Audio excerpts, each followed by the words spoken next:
Deep in the woods of Old England, people feared a shadow that came with the night. She was called the Old Hag. Wrinkled, silent, cruel. They said she would creep through bedroom windows, climb onto your chest, and sit there staring, while you lay frozen, unable to scream. As if something invisible had bound your limbs and stolen your voice. You were awake, but helpless. You couldn't move. You couldn't breathe. In the 1700s, this nightmare was so common, people gave it a name, being hag-ridden. But the hag wasn't the only one. In Japan, they blamed a force called kanashibari, being tied by metal ropes. In Brazil, the pisadera would stomp on your ribs if you slept with a full belly. In Turkey, it was the karabasan, a dark force that crushed you from the ceiling. And in modern America, alien abduction. Every culture has a name for it. A demon. A ghost. A witch. But the feeling is always the same. Paralysis. Fear. And a shadow you swear is real. But what if it isn't? What if your brain simply glitched? Science calls it sleep paralysis. A strange, terrifying moment where your brain wakes up before your body does. Your eyes open. Your mind is alert, but you can't move, can't speak, and sometimes, can't breathe. And that's when the hallucinations begin. To understand why, we need to look inside the machinery of sleep. Each night, your body cycles through 4 stages of sleep. Light sleep, deeper sleep, deepest sleep, REM sleep, rapid eye movement. REM is where most dreams occur. Your brain becomes active again, almost as if you're awake. But to protect you from acting out your dreams, your brain shuts off motor control to your body. You become paralyzed on purpose. But sometimes, that mechanism breaks. Your brain wakes up, but forgets to turn your body back on. You lie there, paralyzed. And as parts of your brain are still half dreaming, you begin to hallucinate. Your mind searches for answers. Why can't I move? Why can't I scream?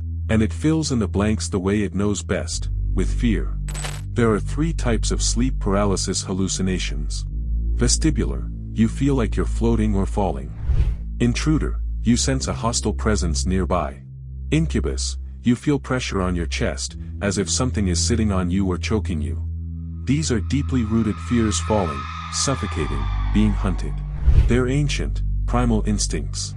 Your brain paints a villain using whatever material it can find: a witch, a ghost, a demon, an alien. And the story continues. Sometimes, the hallucinations are oddly personal. A child stressed from school might see books pinning them down. Someone who just watched a horror movie may see that very monster. One man claimed a frying pan had landed on his chest. Other times, there's no hallucination at all. Just the terrifying inability to move, speak, or even see. What ends the episode? Usually, your breathing. When you're paralyzed, your breathing is shallow, REM style. But your panicked brain demands more air. CO2 levels rise in your blood. Eventually, that triggers the motor system to restart. And you jolt awake, gasping. It feels like you just escaped death. But really, it was your own brain playing both monster and savior. So is sleep paralysis dangerous? Not physically, but emotionally. It can leave scars. Recurring sleep paralysis is often linked to anxiety, PTSD, or narcolepsy. If it happens frequently, it's worth seeing a sleep specialist. For most people, it's rare. A one-time glitch. But it sticks with you. And across history, it's inspired hundreds of stories. In Albania, a spirit in a golden hat visits women in sorrow. In Scandinavia, it's the mare, the origin of the word nightmare. In the Middle Ages, it was thought to be punishment from succubi or incubi. No matter where you're from, someone has likely seen the same shadow you did, and given it a name. But remember, that shadow isn't real.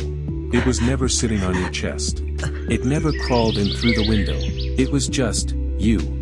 Your brain, waking up wrong. And telling itself a horror story.